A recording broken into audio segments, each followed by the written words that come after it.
আমি জুহা, বাসা যশোর। সঙ্গত কারণে গ্রামের নাম বলতে পারছি না। গল্পটা শুরু হয় 2019 সাল থেকে। আমি কারিগরি শাখায় পড়তাম, আর কারিগরি শাখায় ক্লাস 9-এও বোর্ড পরীক্ষা হয়। 2019 সালে ক্লাস 9-এর বোর্ড পরীক্ষায় সিট পড়ল কাছের একটা হাই স্কুলে। যেহেতু বোর্ড পরীক্ষা, তাই অন্যান্য স্কুলের কারিগরি শাখার স্টুডেন্টদেরও ওই একই স্কুলে সিট পড়ল। আমি নিয়মিত পরীক্ষা দিতে যেতাম। পরীক্ষা দিয়ে বান্ধবীদের সাথে বের হয়ে যেতাম। পরীক্ষা শেষ হয়।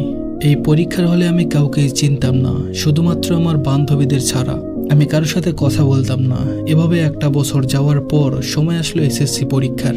এবার সিট পড়লো একটা কলেজে।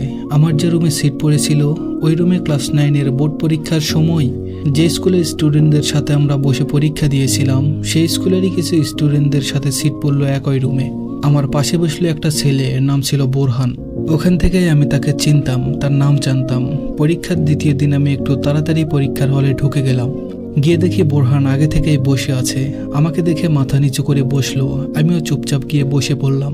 তার সাথে কোনো কথা বললাম না, যেহেতু আমি শুধু তার নামটাই জানতাম, তাই বেশি কথা বলিনি। হঠাৎ করে সে আমাকে বলে উঠল, জুহা, তুমি কি আমাকে চিনো?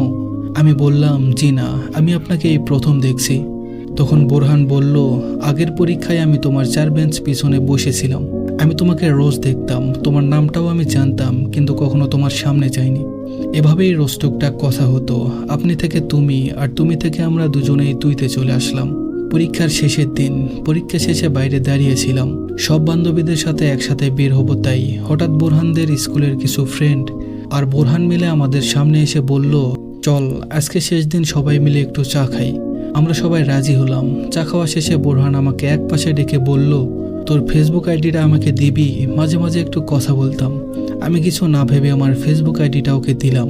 বাসায় যাওয়ার পর মেসেজ দিল, আর হয়তো আমাদের দেখা হবে না, তাই না? আমি উত্তরে বললাম, হয়তো না, কারণ তোর বাড়ি আমাদের বাড়ি থেকে 13 কিলোমিটার দূরে।